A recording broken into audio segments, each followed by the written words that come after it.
Hey, good evening, everybody. It's Steve with Real Progressives. Actually, I guess it's more like middle of the night, isn't it? Well, I've had a pretty dramatic September 15th, and I felt like it was important to come out and talk about something completely unrelated to what I've been going through. And what I think I have found that I am most encouraged about for real progressives and most discouraged about by progressives and this movement is the cyclical nature of whining about progressives standing by their values. I have seen countless people saying, "What's up with all the progressives whining about Cenk supporting Hillary? What's up with all the progressives whining about Tom Hartman complaining about Jill Stein not being a viable candidate? What's wrong with all this stuff?" And I keep coming back to this idea that it's important to understand what the fuck you're fighting about, right?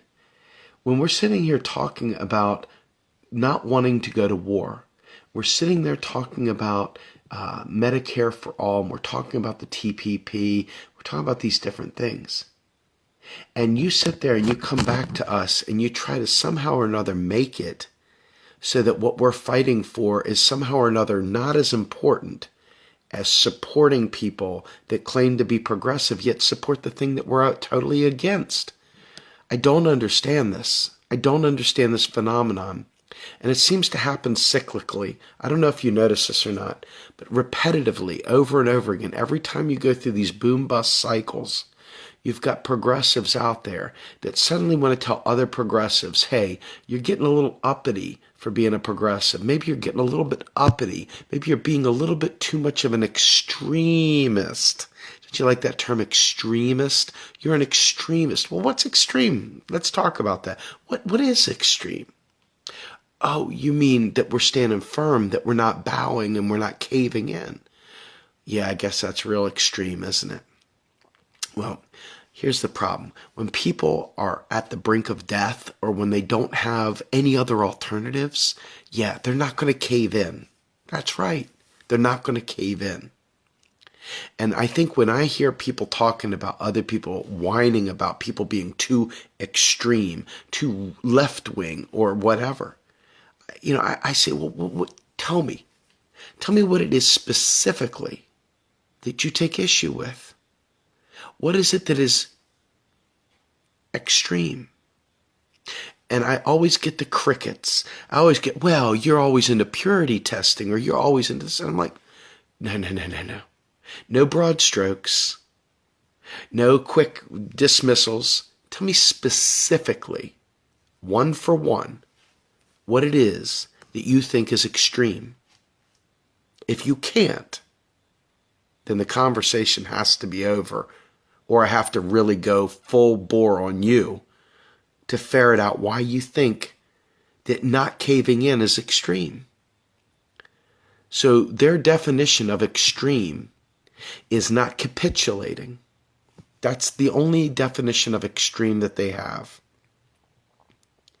So I was talking to a close person over the last couple of days about the Colin Kaepernick and the Black Lives Matter approach.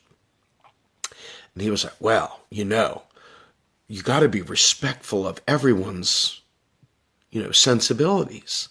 And that disrespecting the flag, well, that's just totally out of line. And I'm thinking to myself, okay, so a flag means more, just a flag, because of the symbology, means far more to you than the lives that he's protesting about. That the symbol is more important than the person. So tell me, what is more extreme? The allegiance to the symbol or the allegiance to human life? Just a simple question. I have yet to understand anybody that has a problem with Colin Kaepernick. I've yet to understand anybody that doesn't get why we say Black Lives Matter. It's not that all lives don't matter. Of course all lives matter, folks. But when there's a house in your street that's on fire, you don't just put water on all the houses because all houses matter. No, you put the water where the frickin' house is on fire. And in this case, right here, right now, we've got a situation where African Americans are the house on fire. Get over it. It's the deal. It's the real deal. And it's time to wake up to those real deals. We shouldn't have to have these conversations. I mean, it's almost ridiculous that we have to have these conversations. I think people are being intentionally obtuse. They just want you to cave in. They want you to not understand your issue enough so that you can be equivocating. Equivocators are not extremists, is what I'm hearing. I mean, when I boil it all down, as long as you don't really feel that passionately or that strongly about universal health care, then you're not an extremist. You can say, well, I'm for universal health care. Of course I'm for it. But when it comes to push to shove and you don't stand for it, what good does it say to pay lip service to say you're for it? You're full of shit, right? That's what it comes down to. Somebody's got to be the one that has enough courage to fight for that thing. Otherwise, it gets swept under the carpet. Now let's talk about single payer for just a second. What is extreme about single payer? Going way back to the debates when Bernie was labeled pie in the sky, Hillary said, we're not going to get all uppity about things that'll never come to pass, that'll never, ever, ever, ever, ever, ever happen, right? I mean, that was pretty much what her words were. And yet, now that Bernie's out of the picture or whatever, now all of a sudden we're hearing things about it being back in the picture. I don't know. I mean, is she extreme? Extreme war hawk? Yeah, sure, probably. But extreme on medical? I don't think so. I think she's still too busy protecting Obama's legacy and really doesn't give two shits about anybody's medical health. But that's not really about what I'm talking about. What I'm talking about is this bullshit. It's like, let's say the universal set of all progressives is this big pool of people. And let's say that if we cut that pool in half, these people over here are the real activist progressives.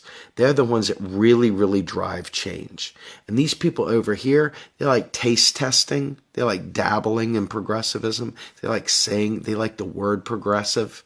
They like claiming it. But they really aren't all that progressive because they're willing to go for incrementalism. Cornel West, he's a real progressive. Cenk Unger, maybe not so much. Cenk can answer all the questions correctly on the exam. You give him a piece of paper, you ask him the questions, he'll go check, check, check, check, check, and you go, you're a progressive, Cenk. But then when you go to look at what he does, aside from the cameo arrest, Cenk's out there telling you to go ahead and support Hillary. We've got to defeat Trump. Very unprogressive. The antithesis of progressive. But then you have Tom Hartman who's sitting there saying, Jill Stein's not a viable candidate. Well, for those of us who are actually fighting for this, you got to define what viable is, right? So whether Jill could win or not, what are your end games? What are your goals? My goals may be different than your goals. My goals are to ensure, if I can't get her to win the presidency outright, my goal is to ensure that the Democratic Party has a challenger in 2020. My goal is to ensure that if Hillary does get in there, that she's only a one-term president. My goal is that if Hillary doesn't get in there, that we have Trump there, that we can pour gas on our fire and blow it right up using a third party. So when you say she's not a viable candidate, what are you talking about? I know what I'm talking about. Do you know what you're talking about? I'm pretty sure you don't if you say that, because I have different goals. I'm playing chess. You're playing checkers. And real progressives, we're big chess players. We're not into tactical bullshit. We're looking strategically at the end game. And the end game is to shatter the duopoly. That's the end game. The end game is to get the very policies and issues that we want taken care of. We're not going to support people that make excuses for not getting there. We're not going to support people who try to cut our legs out from under us when we're fighting for revolutionary change. So if that's extreme, thank God for extremists. Because without extremists, nothing changes. And these self-satisfied burners, the burners right now, I'm not talking about all of them, just the ones that are self-satisfied, who are falling back into the matrix, who are making excuses for Cenk, who are making excuses for Tom Hartman. Folks, I'm telling you right now, you're not a real progressive. What you're doing is you're giving yourself an easy way out. You're giving yourself a get out of jail free card. You don't want to do the heavy lifting. You don't want to do the tough work. So you want to make excuses so you can still be part of the club. And you can point over at us and say, they're extreme. Extremists, by that definition, are the very reasons why slavery ended. Extremists like that are the very reasons why the United States government is on notice today. Why we were able to get Obama's attention to put a temporary block on the pipeline. Extremists. Yeah. AKA your activist wing, AKA the people that are actually fighting to keep pushing us for progress, AKA real progressives.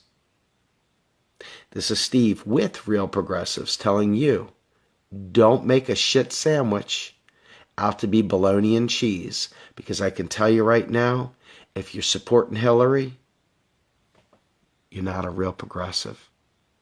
Sorry. Have a good night.